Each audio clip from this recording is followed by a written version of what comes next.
Bienvenidos a mi cocina. En el video de hoy vamos a preparar la auténtica salsa ragú, más conocida como salsa boloñesa.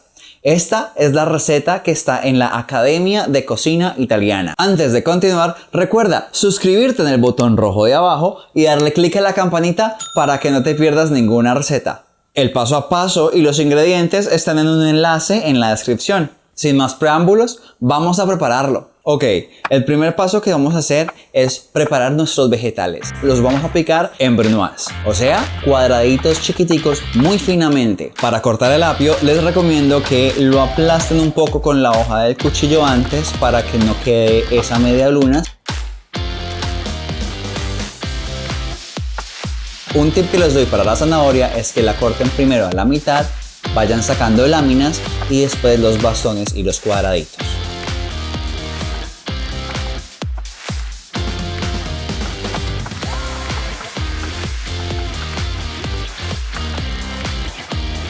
Para la cebolla les recomiendo que no le quiten la raíz para que sea más fácil cortarla finamente en cuadraditos.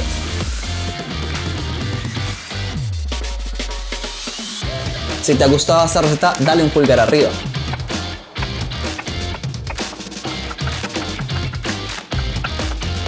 Cuando ya tenemos todos nuestros vegetales cortados, los vamos a reservar aparte. Y vamos a pasar a cortar nuestra carne. Los tipos de carne que se usan en esta receta son dos: el tocino de cerdo o panceta y la carne magra de res. Para el tocino le voy a quitar la piel porque es muy dura. Esta carne la pueden hacer moler en su carnicería de preferencia, pero en mi caso yo prefiero cortarla a mano para poder así jugar con los diferentes tamaños y las texturas en cada bocado.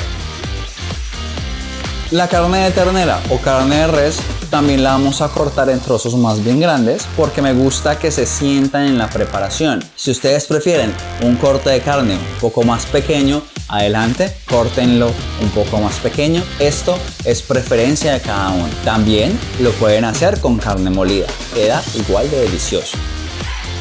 Cortamos todo muy bien y lo reservamos.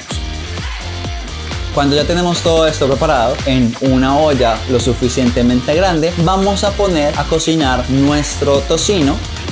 Y no le vamos a poner aceite porque queremos que el tocino suelte toda su grasa. Cuando vemos que comienza a tornarse un poco dorado, agregamos un chorrito de aceite de oliva y todos nuestros vegetales. Revolvemos todo muy bien y cuando ya nuestros vegetales tengan un color un poco más opaco y no tan vivo, es momento de agregar nuestra carne de res. Vamos a revolver todo muy bien buscando que toda la carne empiece el proceso de cocción. Cuando ya toda la carne de res se ve que ha cambiado de color, agregamos nuestra copa de vino. En la receta oficial se usa vino tinto, pero hay quienes prefieren usar vino blanco. Yo, obviamente, prefiero el vino tinto. Vamos a dejar que esto hierva y se evapore un poco el alcohol. Es momento de agregar el ingrediente más importante, la pasata de tomate o el puré de tomate. Y aquí quiero hacer un énfasis. El tomate que viene en lata es un tomate que está en su punto óptimo de madurez. Este es el que yo uso normalmente para todo este tipo de salsas. Pueden usar un puré de tomate o pueden usar tomate entero. Yo prefiero usar el tomate entero porque precisamente así puedo jugar con los tamaños y las texturas en cada bocado. Y un tip que les doy es, si quieren potenciar más el sabor del tomate, agreguen 1 o 2 cucharadas de pasta de tomate. Esto no está en la receta oficial, pero que sea nuestro secreto. Tapamos y dejamos a fuego muy bajo durante 2 horas. Ya han pasado 2 horas y así está mi salsa. En mi caso, yo decidí agregarle un poco más de caldo de un cerdo desmechado que había hecho anteriormente. Aquí les dejo la receta porque vi que la salsa necesitaba un poco más de fluidez.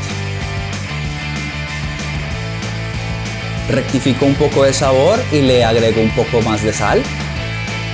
Y para nivelar todos los sabores agregamos media taza de leche. Mezclamos esto y incorporamos muy bien y ya está lista nuestra salsa.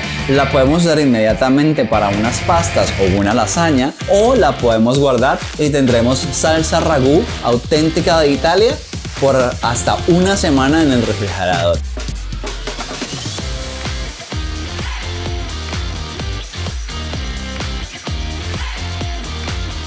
Espero que les haya gustado mucho esta receta tanto como a mí. Déjenme en los comentarios qué dudas tienen, qué otras recetas quisieran ver y qué les ha parecido esta receta. Nos vemos a la próxima. Buen provecho.